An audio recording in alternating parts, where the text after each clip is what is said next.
પણ કોઈ પણ વસ્તુ એવી નથી કે સદા સર્વદા માટે તેની થઈને રહી જાય અથવા તેના પાસે રહી જાય.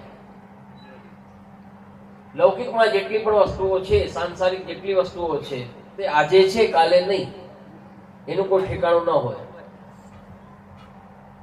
કેટલી એ મહેનત કરીને, કેટલોય પરિશ્રમ કરીને તમે એ વસ્તુને પ્રાપ્ત કરી હોય, પણ કાલે હાથમાંથી નીકળી જાય એ કોઈ ભરોસો નથી. કોઈ કહી ન શકે કે ભાઈ હવે આ મારી પાસેથી ક્યારેય જાય જ નહીં. પરંતુ ભગવાન એક એવું તત્વ છે, પ્રભુ એક એવું તત્વ છે કે જે પ્રભુને પ્રાપ્ત કરવા માટે જો જીવને ઝંખના હોય અને જે માર્ગ આપણને કૃપા કરીને શ્રી મહાપ્રભુજીએ જે બતાવ્યો છે એ માર્ગ ઉપર આપણે નીકળી પડીએ, આપની આજ્ઞા અનુસાર આપે જે બતાવ્યું છે તદનુસાર એના ઉપર જો આપણે ચાલીએ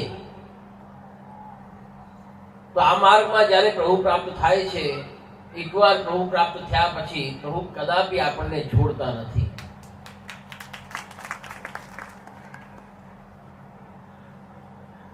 સદા સર્વદા માટે પ્રભુ આપણા થઈ જાય છે. ભક્તનો સ્વીકાર સદા સર્વદા માટે આપ કરે છે. આ ઘણી જગ્યાએ આપણે પ્રમાણ સ્વરૂપે દર્શન કરી શકીએ છીએ. વાર્તાજીની અંદર આવે છે, જે વાર્તાજીનું વાંચન કરતું હોય એને ધ્યાન હશે કે 84 વૈષ્ણવની વાર્તાની અંદર આવે છે કે રામાનંદ પંડિત ની વાર્તા છે જેમનાથી એમ બોલાઈ ગયું કે આ સંકેલી લે નેત્ર વૈષ્ણવ લઈ જશે. ત્યાં વૈષ્ણવનો શબ્દનો પ્રયોગ થઈ ગયો માત્ર, શ્રી મહાપ્રભુજી અપ્રસન્ન થઈ ગયા અને આજ્ઞા કરી કે જીવ કહ્યું હોત તો ઠીક છે, પણ વૈષ્ણવ કેમ કહ્યું? વૈષ્ણવ કહેવાથી આ વાત ક્યાં સુધી લાગે છે? એ વૈષ્ણવ શબ્દનો મહત્વ એ આપણને ખબર જ નથી. જે શ્રી મહાપ્રભુજી કૃપા કરીને ત્યાં આપણને સમજાવે છે, આપણને જ્ઞાન કરાવે છે. આપણે સહજમાં સામાન્યમાં વૈષ્ણવને કંઈ પણ બોલી દઈએ, પણ વૈષ્ણવ કેટલું ઊંચું તત્વ છે એ આપણને જ્ઞાન નથી. એટલા માટે ત્યાં એ સમજાવવા માટે જ આપ કૃપા કરીને ત્યાં આજ્ઞા કરે છે કે વૈષ્ણવ કેમ કહ્યું. એ ખાલી વૈષ્ણવ શબ્દ બોલવાથી આપની એટલી અપ્રસન્નતા થઈ કે આપે અંજલિમાં જલ લઈ અને તેમનો ત્યાગ કર્યો રામાનંદ પંડિત. ત્યારબાદ રામાનંદ પંડિતે જલેબી ધરી ભોગ શ્રી ગોવર્ધનધરને માનસીમાં. શ્રી ગોવર્ધનધર જલેબી અરોગ્યા. આપના મુખારવિંદમાં જલેબીનો ટૂંક જોઈ આપે પ્રશ્ન કર્યો કે જલેબી તો આજ ભોગ આવી નથી, આપ ક્યાંથી અરોગ્યા? તો આપે આજ્ઞા કરી તમારા સેવકે અરોગાવી છે. એવો કોણ સેવક? કે રામાનંદ પંડિત. તો આપે વિનંતી કરી કૃપાનાથ એનો તમે ત્યાગ કર્યો છે, રામાનંદ પંડિતનો તમે ત્યાગ કર્યો છે, આપ એના હાથની જલેબી કેવી રીતે અરોગ્યા? ત્યારે શ્રી ગોવર્ધનધર આજ્ઞા કરે છે કે તમે જેનો એકવાર હાથ પકડાવી દો છો, હું કદાપી એનો હાથ છોડી શકતો નથી. તમે છોડી દો તો હું ન છોડું. તેથી એ વસ્તુ આપણને જ્ઞાન થાય છે, ખબર પડે છે. સમજવાની વાત છે કે પ્રભુ જ્યારે એકવાર જીવનો વરણ કરી લે, જીવનો અંગીકાર કરી લે, પછી જીવને કદાપી પ્રભુ છોડતા નથી. એવા પ્રભુ આપણા લક્ષ્ય છે. એવા પ્રભુને આપણે પ્રાપ્ત કરવાના છે કે જે કદાપી આપણને મૂકે જ નહીં, મૂકી શકે જ નહીં. આપણે છેડો ફાડીને ભાગી શકીએ, છેડો છોડાવીને આપણે ભાગી શકીએ એમ છે, ને આપણે એ જ કરી રહ્યા છીએ, બીજું કઈ નથી કરી રહ્યા. આ માર્ગ ઉપર ન ચાલી, માર્ગમાં જે આજ્ઞા છે તદનુસાર અનુસરણ ન કરી એનું,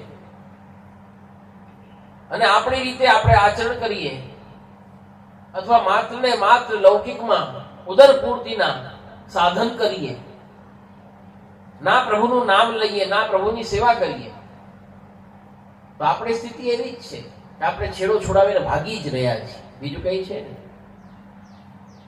એક પણ એવો સાધન, એક પણ એવો ઉપાય આપણે નથી કરતા કે જેનાથી પ્રભુ પ્રસન્ન થાય. પ્રભુ પ્રાપ્ત કેવી રીતે થાય? જો પ્રભુ પ્રસન્ન થાય તો પ્રભુ પ્રાપ્ત થાય. એમને પ્રભુ પ્રાપ્ત થતા નથી. જેમણે જે ભક્તોએ પ્રભુની સેવા કરી છે, ચાહે વાણી દ્વારા કરી હોય, ચાહે શ્રવણ દ્વારા કરી હોય, ચાહે ચક્ષુ એટલે આંખો દ્વારા કરી હોય, ચાહે હાથ દ્વારા કરી હોય, યેન કેન પ્રકારેણ જેને સેવા કરી છે પ્રભુની, કોઈ ગુણગાન ગાઈને અને કોઈ સ્વરૂપને સેવીને, પણ સેવા જેને કરી હોય પ્રભુ એને મળ્યા છે. એને જ પ્રભુ મળ્યા છે, બીજાને પ્રભુ નથી મળ્યા.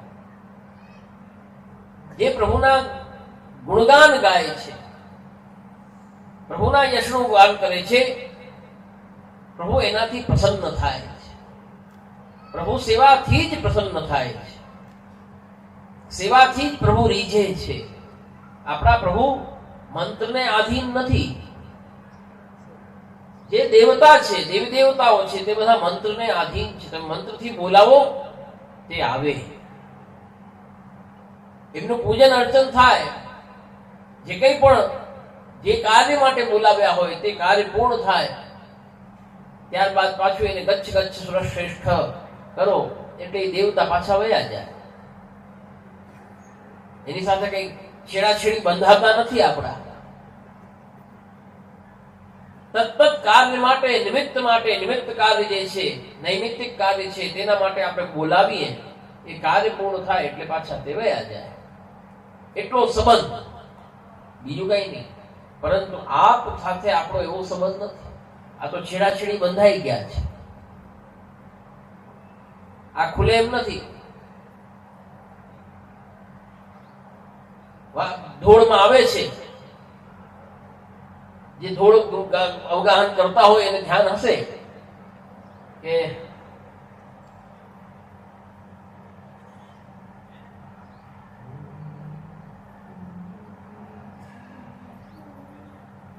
કે તારે ને મારે પ્રીત બંધાણી. ભગવદીઓ આજ્ઞા કરે છે, તારે ને મારે પ્રીત બંધાણી, ગાંઠ પડી જેમ હીરમાં.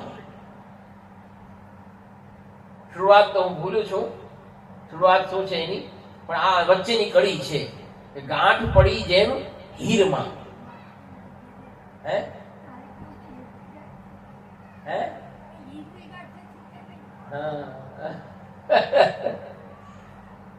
કેમ કીધું?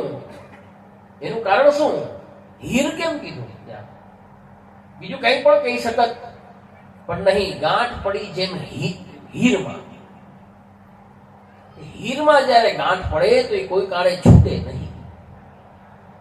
એવી પાકી ગાંઠ પડી જાય. એમાં એક એક કડીની અંદર બધું એવું છે. છેલ્લે આપ કહે છે કે ખાંડ ભળી જેમ ખીરમાં. મને આગળ યાદ થાય, એનું મુખડું યાદ નથી આવતું.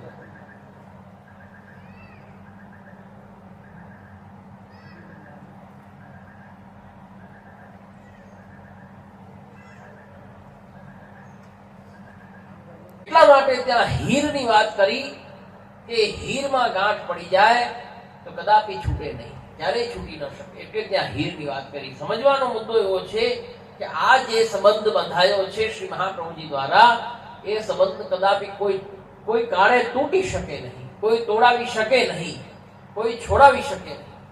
એવો સંબંધ શ્રી મહાપ્રભુજીની કૃપા દ્વારા બંધાણો છે. એટલે ત્યાં શ્રીનાથજીએ શ્રી ગોવર્ધનધરે રામાનંદ પંડિતના હાથની જલેબી આ પર ઉગ્યા.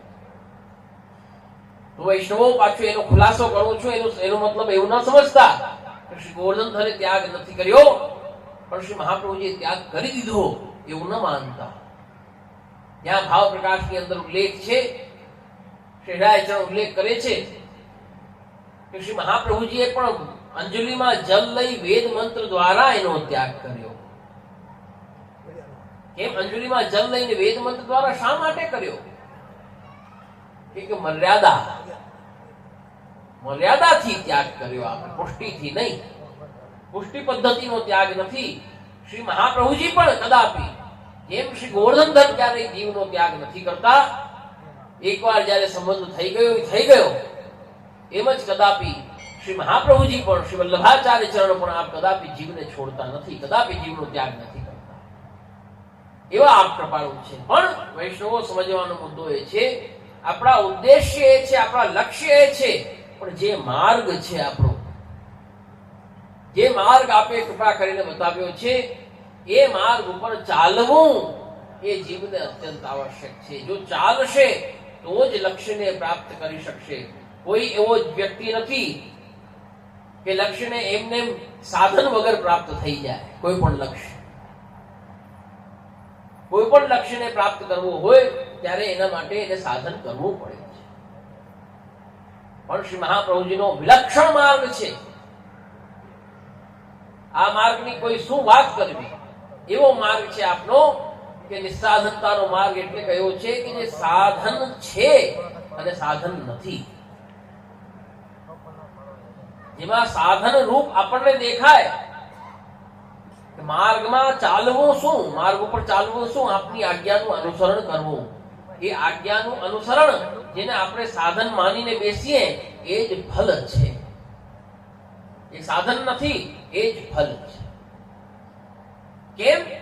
કેમ કે આપની આજ્ઞા શું છે, માર્ગ ઉપર ચાલવાની આજ્ઞા શું છે કે આપે જેમ આજ્ઞા કરી છે તદનુસાર પ્રભુની સેવા કરો. શેનાથી સેવા કરો? તમારા દેહ થકી સેવા કરો, તમારી ઇન્દ્રિયો થકી સેવા કરો, તમારા મનથી સેવા કરો, તમારા અંતઃકરણથી સેવા કરો. બધું જ તમે પ્રભુને સમર્પિત કરી દો. સેવા શું છે? સમર્પણ દ્વારા જ સેવા થશે. એમને સેવા થોડી થશે. તમારું સમર્પણ થશે તો સેવા થશે. જ્યાં સુધી સમર્પણ નથી ત્યાં સુધી સેવા નથી. એટલે તો શ્રી મહાપ્રભુજી પહેલા સમર્પણ કરાવે છે. સૌથી પહેલા શરણ લે છે, ત્યારબાદ આપ જીવનું સમર્પણ કરાવે છે. સમર્પણ કરાવ્યા બાદ પ્રભુની સેવા પધરાવે છે. કેમ કે જો સમર્પણ વગર તમે સેવા કરો તો તમારા હાથ સેવા કરે, પણ તમારું મન તો ના હોય, તમારું ચિત્ત તો ત્યાં ના હોય, તો એ સેવા ક્યાંથી ફળે? કેમ ફળે? એ તો કૃતિ થઈ ગઈ. સમજો વાતને કે એક તમને કહેવામાં આવે, તમારા બાપુજી કહે અથવા તમારા કાકા કહે, કોઈ પણ તમારા વડીલ કહે અથવા તમારા મિત્રો કહે, કોઈ પણ કહે અથવા અમે કહીએ, કોઈ પણ કહે, તમને કહેવામાં આવે કે આ કાર્ય તું કરજે, અને તમે એ કાર્ય કરો, અને એક તમે જાતે કરો. બેમાં કેટલો તફાવત હોય? એક તમારી અભિરુચિથી કરો, એમાં તમારી અભિરુચિ હોય. તમે જાતે જે કાર્ય કરતા હો એમાં તમારી ઈચ્છા હોય કે આ કાર્ય મારે કરવું છે. અને જે કાર્યને તમને કહેવાથી કરવામાં આવે, તમને કહેવામાં આવે કે આ તમને તું કાર્ય કર, અને એ કરે, એમાં તમારી ઈચ્છા હોય જરૂરી નથી. હોય થોડી ઘણી હોય, કેટલાક ટકા હોય એવી જરૂરી નથી. ભાઈ મને કીધું એટલે હું કરું છું, બરોબર કે નહીં? ઘણી વાર તમને પૂછવામાં આવે કે ભાઈ શું કરે તું, આ શા કરે? મને ઓલા ભાઈએ કીધું એટલે હું આ કરું છું. એક જગ્યાએ શું કરે છે? ભાઈ હું આ કરું છું, મારી ઈચ્છાથી કરું છું, મને કોઈ કીધું નથી, હું મારી ઈચ્છાથી કરું. જે કાર્ય આપણે આપણી ઈચ્છાથી કરતા હોઈએ એની અંદર આપણું મન, આપણી બુદ્ધિ, આપણું ચિત્ત, આપણું અંતઃકરણ બધાનો એની અંદર સમાવેશ હોય, એની પ્રવણતા હોય, એ બધું જ એની અંદર લાગેલું હોય. કોઈના કેવા થકી, માત્ર કેવા થકી કરતા હોઈએ એની અંદર આ બધી વસ્તુનો સમાવેશ, સંકલન નથી હોતું. અને સંકલનના અભાવે એક માત્ર કૃતિ થઈ જાય, કૃતિ માત્ર થઈ જાય. સમજ્યા ને વાત? પણ જયારે એમાં ચિત્તનો પ્રવણતા થાય એટલે શ્રી મહાપ્રભુજી આજ્ઞા કરે છે, ચેતસ્તત પ્રવણમ સેવા નત્વા હરિમ પ્રવક્ષ્યામિ સ્વસિદ્ધાંત નિશ્ચયમ કૃષ્ણ સેવા સદા કાર્યા માનસીસા પરામતા ચેતસ્તત પ્રવણમ સેવા તત્ સિદ્ધ્યૈ તનુ વિત્તજા. મહાપ્રભુ સિદ્ધાંત મુક્તાવલીની અંદર આજ્ઞા કરે છે કે ચિત્તની પ્રવણતા ચેતસ્તત પ્રવણમ સેવા, ચિત્તની પ્રવણતા એ જ સેવા. તો જ સેવા કહેવાશે. ચિત્તની પ્રવણતા જ્યાં સુધી નથી થઈ ત્યાં સુધી સેવા નહીં કહેવાય. એ તો માત્ર કૃતિ કહેવાશે. આવીને વાત સમજમાં આવે છે. તો સમજવાની વાત એ છે વૈષ્ણવો કે શ્રી મહાપ્રભુજીની જે આજ્ઞા છે કે સેવા કરવી, આપનો આદેશ, આપની આજ્ઞા એ જ માર્ગમાં. તો જે આજ્ઞા છે શું બતાવી? સેવા. તો સેવા જે બતાવી એ આપણને લાગે શું છે કે સેવા આપણને શું કરશે? સેવા થકી પ્રભુ પ્રસન્ન થશે, આપણને એવું લાગે. કેમ કે સેવા આપણે આજ્ઞા કરી સેવા કરો તો પ્રભુ પ્રસન્ન થાય. બરોબર? એટલે એક પ્રકારે આપણને સેવા સાધન લાગે ને કે પ્રભુની પ્રસન્નતાનું કારણ શું? કે સેવા. તો પ્રસન્નતા થઈ ફલ અને સેવા થયું સાધન. કે વ્યારણ વાવીએ, બી વાવીએ, વાવણી કરીએ, પછી એમાં નીંદીએ એટલે થોડું મોટું થાય, પછી પાણ પાઈએ, પછી નીંદીએ, એને નિંદામણ હોય નીંદવું પડે, એ બધું કામ કરીએ. પછી જ્યારે જ્યારે જે તે જરૂર હોય ને ફૂટ દેવો પડે તમારે. હવે આજકાલ ફૂટ દિયો છો તમે, પટકીઓ ફૂટકીઓ શું કયો તમે, હે ને? પેલા તો આ બધું ન કરતા, આ તો ઝેર છે બધું. પેલા તો તમારે છાણ નું બધું હોતું, ખાતરનું ને જે, તો એ બધું જે કઈ જરૂર પડે એ કરો તમે. ત્યારબાદ તમને એમાંથી ફલ પ્રાપ્ત થાય. ફોટો ફૂટ્યો એ ફલ થોડી છે. ફોટો ફૂટ્યો એ ફલ થોડી છે. નિંદામણ થઈ ગયું એ ફલ થોડી છે. છોડવા આવડા થઈ ગયા એ ફલ થોડી છે. એમાં જે લાગ્યું એ ફલ છે. ફલ માટે કેટલું જતન કરવું પડે, કેટલો શ્રમ કરવો પડે, કેટલી જહેમત ઉઠાવવી પડે તમારે. એ જે શ્રમ છે એ કર્મ છે, એ સાધન છે. પણ એ લૌકિક છે એટલા માટે એમાં સાધન ગૌણ છે. એ તમને ખૂબ જ તકલીફ આપે છે. ભર બપોરે તમે, ભર તડકાએ તમે મહેનત કરતા હો, કાળી મહેનત કરતા હો તમે. હવે તો કોણ કરે છે? હવે તો ભાગ્યું આપી દે છે. હવે તો સમય પરિવર્તન થઈ ગયો. બાકી તમે લોકો જ પેલા કરતા. હવે તો લગભગ કોઈ આંગળીના વેઢે ગણી લો એવા ખેડૂત કરતા હોય. બાકી તો લગભગ બધા કામ બીજાને આપી દે, જોઈ આવે, ખાલી આંટો મારી આવે. પણ કહેવાનો તાત્પર્ય એ કાળી મહેનત જે કરતા તમે લોકો, ઈ ક્યારે કાળી મહેનત કરવી એટલે કોઈ જેવી તેવી વાત નથી. તમારા વડીલોને ખબર છે, જેને કર્યું હોય એને ખબર છે. તો એ કેમ, શા માટે એટલી કાળી મહેનત કરતા? કેમ કે ફલ એને દેખાતો. આજથી 3 મહિના પછી, આજથી 4 મહિના પછી આમાં જે ડોડુઓ લાગશે અથવા આમાં જે ફળી આવશે, આમાં સિંગું આવશે, બસ એમાં ફલ છુપાયેલું હશે. આમાં એના માટે એની લાલચ છે કે જે કઈ માનો આ બધો જ કર્મ, આટલો મહેનત, કાળી મહેનત માણસ કરે. પણ એ કાળી મહેનત જે છે કે સુખરૂપ ના હોય. સુખરૂપ શું હોય? એનું ફળ. જેમાં ફળ લાગે એ સુખરૂપ હોય. કાળી મહેનત સુખરૂપ થોડી હોય. પરંતુ એ સમજવાની વાત છે વૈષ્ણવો, એ લૌકિક છે એટલા માટે લૌકિક ફલનું સાધન પણ દુઃખદાયી હોય છે. પરંતુ આ તો અલૌકિક ફલ છે.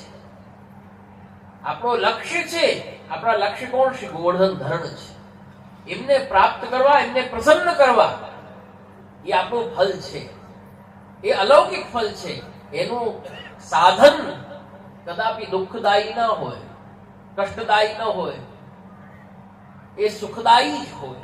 એટલે પ્રભુની સેવા, ચાહે તમે ભગવત નામ લ્યો, એમાં પણ તમને આનંદ જ થાય. દુઃખ થાય? વિચાર કરો. કદાપી તમને દુઃખ ન થાય, આનંદ જ થાય. કેટલાય દુઃખમાં હો તમે, પણ ભગવત નામ ગુણગાન, ભગવત ગુણગાન ચાલુ કરો, તમને આનંદ થઈ જાય. તમારું મન પ્રસન્ન થઈ જશે. એમ જ પ્રભુનું મુખારવિંદ જોશો, દર્શન કરશો, એમાં તમને આનંદ થઈ જશે. પ્રભુની સેવા મળશે તમને, એમાં તમે બધા દુઃખ ભૂલી જશો તમારા, એમાં તમને આનંદ થઈ જશે. કેમ? આનું કારણ જ આ છે કે પ્રભુની સેવા પણ આનંદમય છે, પ્રભુનું ગુણગાન પણ આનંદમય છે. કેમ કે તે બધું જ ફલ છે. એટલે નિસ્સાધનતાનો માર્ગ છે કે આમાં એને સાધન નથી ગણવાનું. સેવાથી પ્રભુ મળે છે, સેવાથી પ્રભુ પ્રસન્ન થાય છે, પણ સેવા સાધન નહીં, સેવા પણ ફલ જ છે. એ શ્રી મહાપ્રભુજીની આજ્ઞા, એ જ સેવા, એ જ કર્તવ્ય આપણું, એ જ ધર્મ આપણું, એ જ આપણી સેવા, એ જ પ્રભુની પ્રસન્નતાનું સાધન ગણીએ આપણે જેને, એ જ ફલ. વૈષ્ણવ બીજું કઈ જીવનમાં છે જ નહીં, એ જ. પણ જો લક્ષ્યને પ્રાપ્ત કરવું છે, આપણા લક્ષ્યને પ્રાપ્ત કરવું હોય તો અવશ્ય ને અવશ્ય ધ્યાન રાખવું પડે કે આ માર્ગમાં ચાલવું પડે. કોઈ પણ લક્ષ્ય માર્ગમાં ચાલ્યા વિના કોઈને પ્રાપ્ત થયો નથી અને થઈ શકતો નથી. આ પણ માર્ગ જ છે, આમાં ચાલવું પડશે. ત્યારે જ તમને તમારો મુકામ, તમારું લક્ષ્ય, તમારો ઉદ્દેશ્ય તમને પ્રાપ્ત થશે, અન્યથા નહીં થાય. વિશેષ સમય ન લઈ ભગવત ચરણારવિંદમાં ચિત્ત રાખી ભગવત ગુણગાન ને ભગવત સેવા સદૈવ કરતા રહો. એટલું કહીને મારા વક્તવ્ય